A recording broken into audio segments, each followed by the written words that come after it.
OK, well, I want to ask you about what you said about evicting people.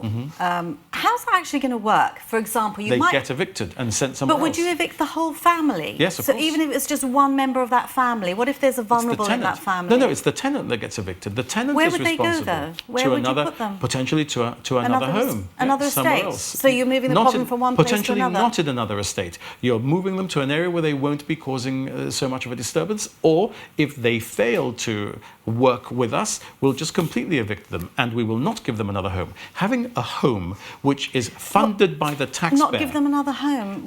Make them homeless? I'm not given a home by the government of Gibraltar. You're not given a home by the government of Gibraltar. Having a home which is given to you by the government of Gibraltar so that you're a rental tenant of the government of Gibraltar is a privilege. And people are very lucky to have those homes, and the vast majority, 99% of that people, appreciate that, and they ensure that they don't make their neighbouring tenant's life a misery.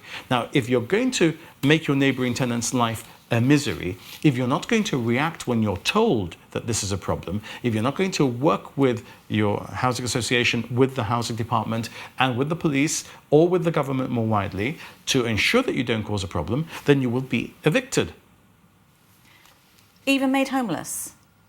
You're not made homeless simply because you are not given a government tenancy. Well, you said because I'm not homeless and you're not homeless. And I didn't I'm just trying to push you on that. They wouldn't be homeless, they would just be moved to another property. I'm trying to respond to you by making very clear that the government of Gibraltar is not the only provider of homes in our economy. There are private landlords. You can buy your own home or you can rent from the government. If the government stops renting to you because you have made such a nuisance of yourself that you're making a misery of the lives of your neighbours, then the government stops renting from you. You're not homeless in that context. You are just no longer renting from the government. You have two other options. You rent from a private landlord or you buy your own home. And if they can't afford that? Well, then we have a social problem that we'll have to try and help them with, but they will have to appreciate that they put themselves into that social problem. Because what is the alternative?